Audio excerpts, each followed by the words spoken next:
Hi, this is Fred Weems, and I'm going to read a story that is not yet complete. I started it today. It is going to be part of a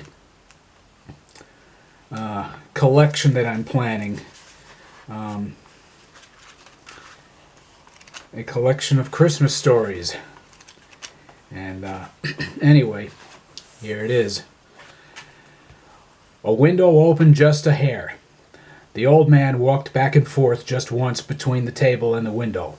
A bird on a branch made an almost metallic sound. "It's not quite the sound of a rusty hinge," said the old man to the young people at the table. The bird made the noise again. His hands behind his back, the man looked at the sunlight reflected in the puddle outside. A white Volkswagen slowed on the street beyond the driveway, but it sped up and continued. The dog, sprawled on the floor, raised its head with a jingle of its license, its ears flicking. It lowered its head back on its paws with a sighing sound. "Who's that?" said one of the young people. "Who's that?" The man wondered what it was his wife had forgotten.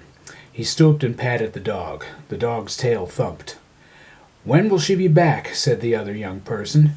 He and his sister were working on a jigsaw puzzle of the Starry Night. It took up almost the whole table. The dog rolled over on its back.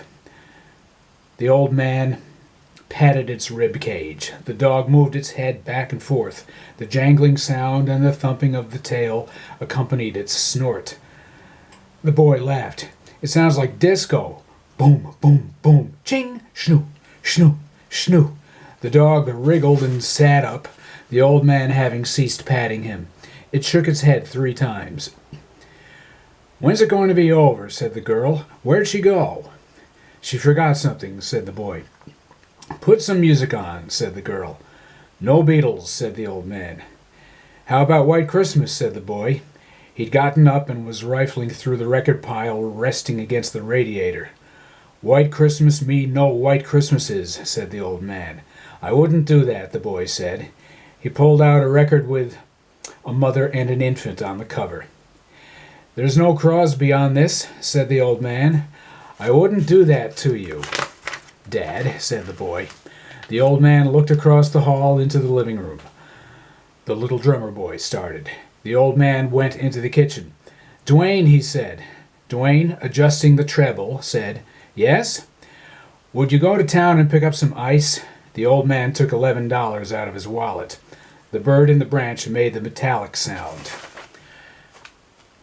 "And take your sister with you." "How come?" Millie said, looking at the starry night. "Don't you want to see the town on Christmas morning?" said the old man. He handed his keys to Dwayne. "Here's 10 more," he said. "Pick up some cheese. There's no cheese." "Let me put the puzzle away," said Millie. "Town first," the old man said, and walking up to the record player, he took off the little drummer boy. "I forgot to fill the ice trays last night," Dwayne said as he started up his father's car. "I was supposed to do that last night." "Hey," Millie said as Dwayne pulled the Vega out of the driveway. "I don't think I've ever been in the car with you since you got your license. I'm going to do fake brakes." She put her right foot down with a stamping sound. And then she said, "Who's open on Christmas?" "Oh, the beer distributor. The deli, probably." "When are the Grangers supposed to be there?" "1 or 2, probably." "Isn't Mom getting ice?" "She would never buy ice. I forgot to fill the ice trays." "Hey," said Millie, "I'm really going to use fake brakes if you don't slow down." "You think I'm driving too fast?" "Yes.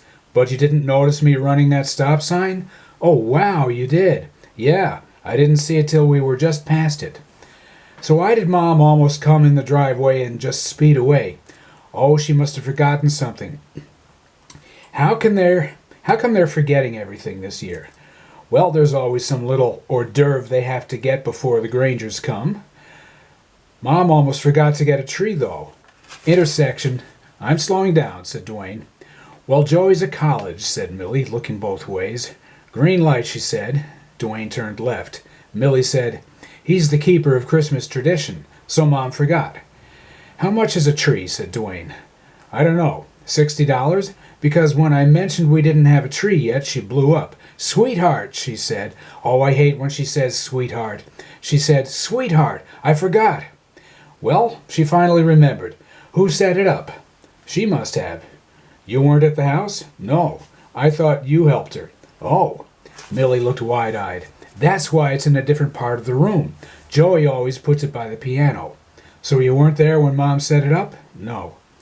I'm never there for that. I don't know how Joey could deal with her.